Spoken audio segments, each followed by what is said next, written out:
நாளுக்கே கர்த்தரை ஸ்தோத்திரிக்கிறேன். இப்பொழுது என்னுடைய சாட்சியை கூறுகிறேன். சாட்சியம் நம்மளுக்கு ஆச்சரியமாகவும் ஆசீர்வாதமாக இருக்கும். ஒவ்வொரு நாளும் நாம் சாட்சியம் சொல்ல வேண்டும். சிறு பிள்ளைகள் இருக்கிறவங்க அவங்களுக்கும் ஆசீர்வாதமாக இருக்கும். பயப்படாதே, நான் உன்னோடு கூட இருக்கிறேன் என்று ஏசாயா 41 ஆண்டவர் சொல்ல, பயப்படாதே, நான் உன்னோடு கூடனே இருக்கிறேன். கலங்காதே, திகையாதே, நான் உன் தேவன். என்னை அசட்டை செய்கிறவர்கள் நிறைய பேர் இருக்கிறாங்க. யூடியூப் சேனல் பண்ணும்பொழுது என்னை அசட்டை செய்கிறவர்கள் தாராளம் பேர். ஆனால் நான் அதை விட்டு பொறுப்படுவதில்லை. இயேசுடைய வசனம் ரீச் ஆகணும். அதற்காக அவுட்ரீச் மினிஸ்ட்ரி மாதிரி பண்ணிட்டு வரேன். மினிஸ்ட்ரி மாதிரி தான் நான் செய்து வருகிறேன். ஆனால் வீட்டின் மத்தியிலேயும் அநேகருடைய கோபம், பரிகாசம் எல்லாம் இருக்கிறது. வெளியிலலாம் போனால் மதிக்கவே இல்லை. அப்படிப்பட்ட ஒரு சூழ்நிலையில் கடந்து போகிறேன். ஆனால் ஆண்டவர் என்னை காத்து கொண்டார். 5வது மாதமும் ஆண்டவர் என்னை கொண்டு வந்து அவனுடைய வசனத்தை பேச வைத்த தேவனுடைய ஸ்லாக்கியதற்கை கர்த்தரை ஸ்தோத்திரிக்கிறேன்.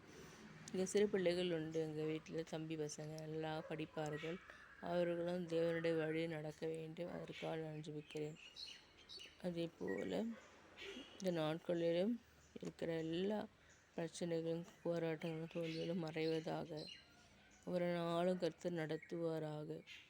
அவருடைய வசனத்திற்கு கீழ்ப்படிவோம். வாலிபன் தன் வழியை தன்னால் சுத்தம் செய்கிறான். தம்முடைய வசனத்தினால் தானே. வசனத்தை பிடித்து கொண்டால் நம்முடைய வழிகள் சுத்தமான வழிகளாக இருக்கும்.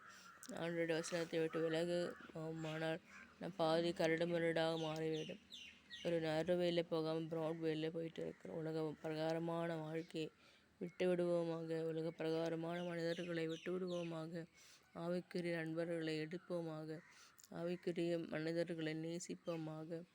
ஆவிக்குரிய வாழ்க்கையில் வளர நம்மை ஒப்புக் கொடுப்போமாக. தேவன் பற்றி நம்ம மற்றவங்களுக்கு பறைசாற்றும் பொழுது தேவன் நம்மை ஆசீர்வதிக்கிறார். அவர் அணைத்துக் கொள்கிறார். உபத்திரப்பட்டவனுடைய உபத்திரவத்தை அற்பமாக எண்ணாமலும் அருவருக்காமலும் தம்முடைய முகத்தை அவனுக்கு மறைக்காமலும் இருந்து அவன் தம்மை நோக்கி கூப்பிடுகையில் கேட்டனர். உபத்திரவத்தின் பாதையிலே கடந்து போகும்போது தேவன் கொடுக்குற வசனம் இதுதான். இந்த உலகத்தின் போக்கெல்லாம் சினிமா போக்கு, அதெல்லாம் பார்க்கக்கூடாது. அந்த மாதிரி வாழ்க்கை வாழ்ந்தால் என்ன ஆகும்? நித்திய நரகம் கிடைக்கும். அவற்றின் மத்தியில் போகாமல் நம்மையே காத்துக்கொள்வோமாக. வசனத்தினால் காத்துக்கொள்வோமாக. நாளில் நான் சொன்னேன், வசனத்தினால் கீழ்ப்படிவோம். வசனத்தினால் ஆண்டவர் நம்மை ஆசீர்வதிப்பாராக. வசனம் நம்மை தேற்றட்டும், ஆற்றட்டும். ஆமீன், ஆமீன்.